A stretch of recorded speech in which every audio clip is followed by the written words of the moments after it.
So in this video, I'm going to be showing you guys how to take your TV from this to this. So the first thing I did is I went to Lowe's and I got all the supplies that I needed. If you go to the back of the store where all the wood is, they have an entire molding section and you can pick out what design you like, how thick you want it to be. I ended up picking one that was like a medium thickness. It was that one I just passed over that had the little squares cut out of it. And then I also bought a cord cover because my TV cord does hang down and I wanted to hide it. I bought an extra long one so I can just cut it down. So I went to Home Depot first and then I realized I forgot something, so I went to Lowe's because I didn't want to go back into Home Depot and they'd be like, this girl just here. Anyways, okay, so I ended up getting 3 pieces of this molding. I really wanted one that was more plain, but this was the only design they had and I don't really mind it. I think once it's painted, it will be a lot better. But I got 3 pieces. I think one of them's 8 feet, one's 6, and one's 7. I think I got 26 feet in total, she said, so.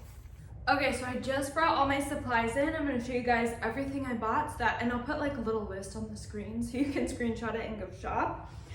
But I got 3 pieces of crown molding like this. You can pick whatever you want. They had a lot of options. I think I got 25 feet in total. I'm gonna have a lot of left over, but if you just measure before you go, you'll know how many pieces you need to get depending on the size of your TV. So here's what I got, and this is just in the molding section at Home Depot or Lowe's. If you have power tools, you can use a miter saw, but I just bought a miter box. So this is what it looks like. They have one that literally comes with a saw.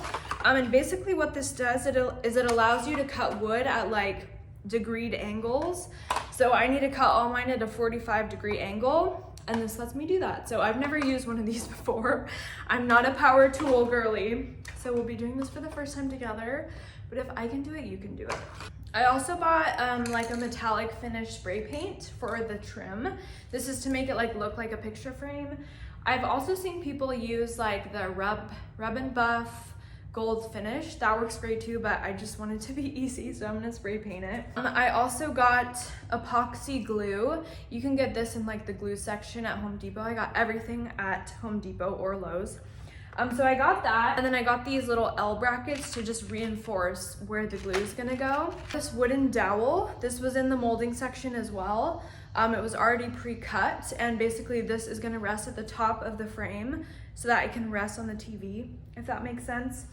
And then I got wood glue, that's for that dowel to attach, and then some small nails if I need reinforcement. So I think I spent about $80 on all these supplies, which isn't too bad. So this is about, I would say, $100 to $130 DIY with all supplies included. Not too bad. That's including like my cable cover to hide my TV wire. And then you'll also need like some Velcro command strips.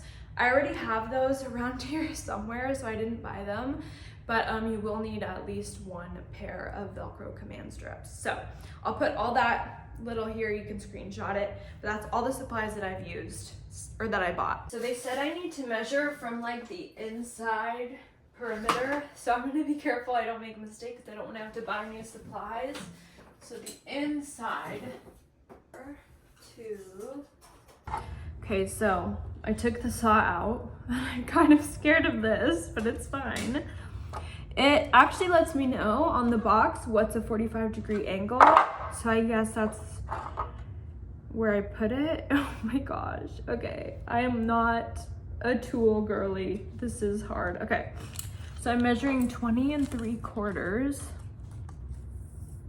And I'm just putting a dot where that is. Okay, that's how wide my TV is.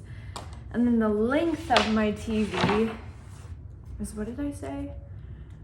Oh no, I need to remeasure. 7. I honestly probably only needed 1 of these. My TV's pretty small. Okay, so there's that one.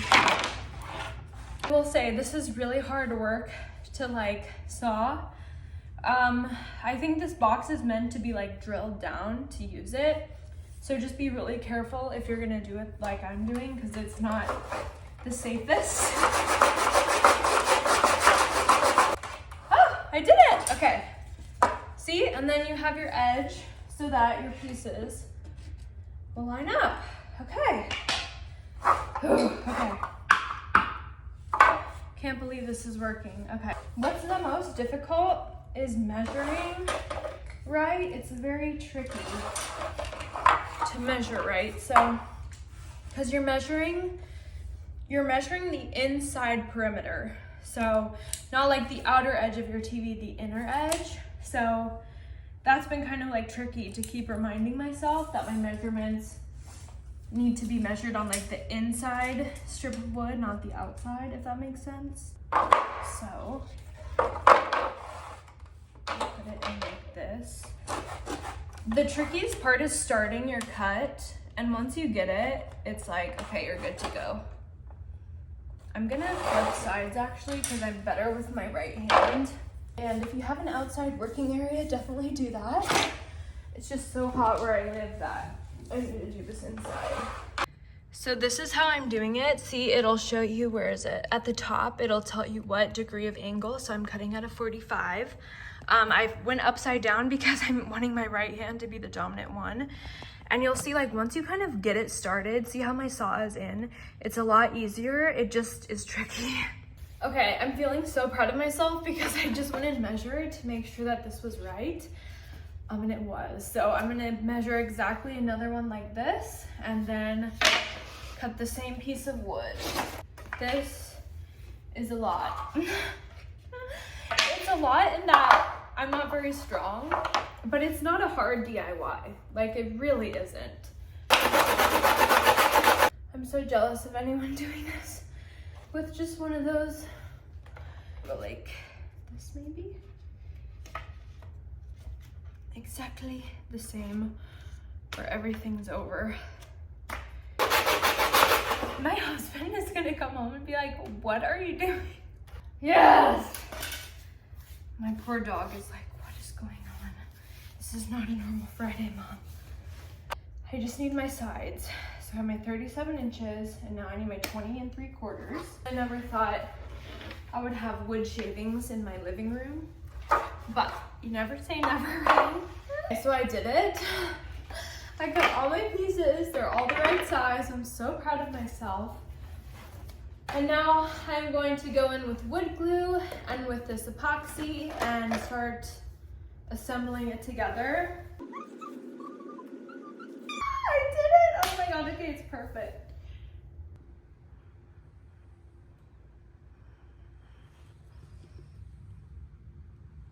I put some wood glue on these edges, and then I'm also gonna drill onto it. Honestly, guys, like, this looks hard, right? But like, it has not been that bad. Like, it's not hard. It just takes some time, but it's not bad. Like, you can do this. If you're sitting here watching this video and you're like, yeah, there's no way, don't think that, because it's definitely doable. It just is tedious. So here I am just gluing all those pieces together with the wood glue, and then you let it dry, and once it is dried a little bit, you can turn it on the other side and attach these L brackets to each corner just for extra support. Now, something to be careful of, because this almost happened to me, make sure when you screw this bracket on that the wood is thick enough for the screw, because you don't want to screw it in and then the screw is peeking through the other side of the frame, which is our good side. So here I am just drilling those screws into the bracket, which this really made a difference in the sturdiness. You cannot skip this step. Okay, so now I'm using joint compound just to fill in the cracks. If you're doing this at home, definitely use actual wood filler. I should have done that, but this is all that I have, and I really don't want to go back to Lowe's, and I feel like this will work just as well. So any type of like putty or spackle, but specifically like wood filler would be the best, or like wood putty, I think is what it's called. So watch me like put this on, and it's just totally the wrong dimensions. I like held up each one to test it, but you just never know till it's all done, you know? Okay, so I have woken up. It is the next day. I have filled in all of the cracks that were lining up with that joint compound, which worked really great. And now I'm gonna go and spray paint around the whole thing. I also added the wooden dowel on the back so that I can rest at the top of the TV and kind of hang there. So yeah, I can't believe I cut all these pieces and attached them together. It looks so good. So let's paint it and finish this thing. So I'm using a gold metallic finish spray paint. You can spray paint your frame whatever color you want, but this gold really just gives it kind of like an antique, typical frame look, which I really liked. So I did a coat of this on the front side, and then once it had dried, I flipped it around into the back as well, just in case anything is showing. So now that I have it all painted, I'm gonna hang it up, and I'm gonna use a little Velcro strip behind the bottom to attach to the TV. But this top part that I attached on is gonna like rest on the top of the TV frame, and then the Velcro will just go here to attach the bottom so it's not just like hanging. And then here I am adding command strips to the bottom of the TV. I just used 2 of the Velcro ones. I find that the Velcro ones work a lot better than the normal ones, and because you have that wooden block at the top, you don't need any support on the top as far as command strips go, just on the bottom to secure it from kind of like falling forward, if that makes sense. And then I just hung the frame up and I made sure it was in the right spot. It was covering all the edges of the TV, and then I just pushed the bottom part down onto those command strips, and this is how it looked. It looked so good. Okay, so here is how it looks all finished. I'm so proud of myself. I cannot believe the whole thing fit, and like it fits flawlessly. It's so good. I just used 2 command strips at the bottom, and then that dowel I showed you at the top rests on the top of the TV, and it just stays up there perfectly. And I just Googled on YouTube like museum art or, you know, art for TV, and it comes up just like this. You can change it whenever you want. This was so worth it. It was a lot of work. Wasn't hard, but a lot of work, and I'm really glad that I did it. So yeah. I think I spent around $80 for this whole project, which I feel like is so worth it because it really does elevate the TV a whole lot. It looks really clean. I've had no issues with it staying up. And for the art, I just searched on YouTube art for framed TV, and it comes up with a bunch of different arts that just cycle through, and it looks really great.